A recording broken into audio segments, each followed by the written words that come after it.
இப்படி ஒரு அருமையான மருமகளையும் மகனையும் வீட்டோட வச்சு பார்த்து சந்தோஷப்படுற பாக்கியம் உங்க மாமாவுக்கும் இல்ல, எனக்கும் அந்த குடுப்பனை இல்ல.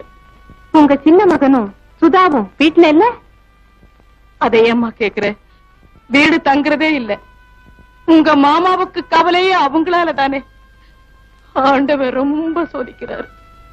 உன்னையும் மோகனையும் எங்களை விட்டு பிரிச்சு ராஜனுக்கும் சுதாவுக்கும் நல்ல புத்தியை கொடுக்காம பொறுப்பு இல்லாதவங்களா நடக்க வச்சு ஒவ்வொரு நிமிஷமும் கடவுள் என்னை கண்கலங்க வைக்கிறாரு. அத்தை, நான் கும்பிடுற தெய்வத்துக்கு சக்தி இருந்தா சீக்கிரம் நம்ம எல்லாம் ஒண்ணு சேர்த்து சந்தோஷமா வாழ வைப்பார். வருத்தப்படாதீங்க. நான் வரட்டுமா? மீனா, வீட்டுக்குள்ள இருந்து நிர்வாகம் பார்க்க வேண்டிய நீ இப்படி வெளியே நின்னு பேசிட்டே போறேங்கிறியே. உங்க மாமா ஒண்ணும் சொல்ல மாட்டாருமா? ஒரு எட்டு உள்ள வந்துட்டு போமா. வேண்டாம் அத்தை, நான் இங்க வந்தது உங்க மகனுக்கு கூட தெரியாது. அவர்கிட்ட ஒரு வார்த்தை சொல்லிட்டு கூட வரல. அதோட ஆபீஸ்ல இருந்து அவர் வர்ற டைம் ஆயிடுச்சு. நான் வரட்டுமா?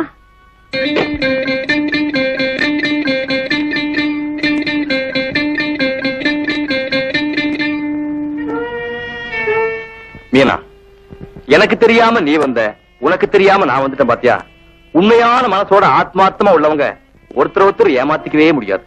மோகன், அம்மா, அப்பா எப்படி இருக்காரு?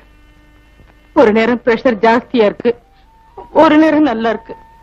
அதனால உங்க அப்பா மனக்குழப்பம் இல்லாம படுக்கையிலேயே இருக்கணும்னு டாக்டர் சொல்றாருப்பா.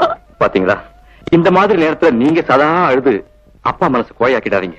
முதல்ல உங்க மனசை தைரியப்படுத்திட்டு அப்புறம் அப்பாவுக்கும் தைரியம் சொல்லுங்க. எங்களை பத்தி எல்லாம் கவலைப்பட வேண்டாம். நான் சொன்னதெல்லாம் ஞாபகத்தில் இருக்கட்டும். தெரியுதாமா? மீனா, புறப்படலாமா? இருப்பா, இருமா. நீங்க ரெண்டு பேரும் வீட்டுக்குள்ள வரவே மாட்டீங்களா? அம்மா, அப்பா வாயால எப்ப எங்களை வீட்டுக்குள்ள வாழ கூப்பிடுறாரோ அப்பதான் வரும்னு உங்க மருமக அன்னைக்கே சொல்லிட்டாளே. அதை பத்தி எல்லாம் நினைக்காதீங்க. நாங்க வரோம்.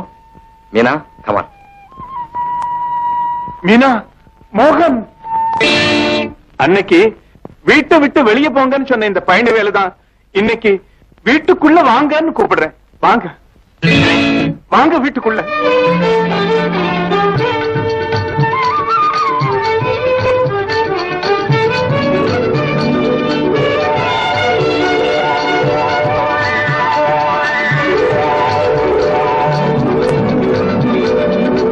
மீனா, மோகன், அன்னைக்கு நீங்க ரெண்டு பேரும் இப்படி கும்பிட்டப்போ வாழ்த்து கூட சொல்லாம விரட்டி அனுப்பிச்சேன் இல்லையா?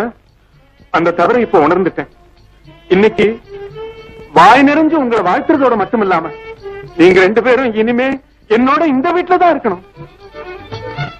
ஏதாவது நான் தவறா பேசியிருந்தாலும் நீங்க ரெண்டு பேரும் என்ன மன்னிச்சிருங்க. அப்பா, அப்படிலாம் சொல்லாதீங்க. அடிக்கவும் ஆதரவு காட்டவும் உங்களுக்கு இல்லாத உரிமையா? மாமா, என்னைக்கு நீங்க கூப்பிடுவீங்க, எப்ப வந்து உங்களுக்கு தொண்டு செய்வோம்னு நாங்க காத்துக்கிட்டு இருந்தோம். மீனா, வெயிலுடைய கொடுமை நிழலுக்கு போனா தெரியும்னு சொல்லுவாங்க. அதே போல இன்னொரு மருமக இந்த வீட்டுக்கு வந்ததுக்கு அப்புறம் தான்மா உன்னுடைய பெருமை எனக்கு நல்லா தெரிஞ்சது. புருஷனுக்கு அடங்கி பெரியவங்களை மதிச்சு மரியாதையோடு நடக்கிற மருமகளா வாச்சிட்டா அந்த பொண்ணு எந்த நாட்டை சேர்ந்தவளா இருந்தா என்ன? நாடு முக்கியம் இல்லம்மா, பண்பாடுதான் முக்கியம். ரெண்டு இருக்கு.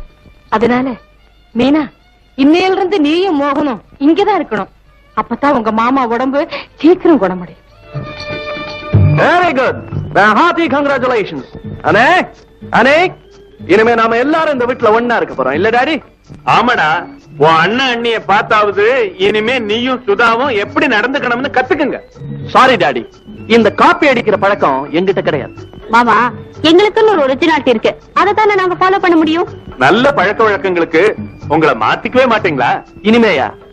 No chance. பாத்தியாடா உன் தம்பி பேசுறது? பேசட்டும்பா. இனிமே நான் இங்கதான் இருக்க போறேன். இவனை பாத்துக்கிறேன்.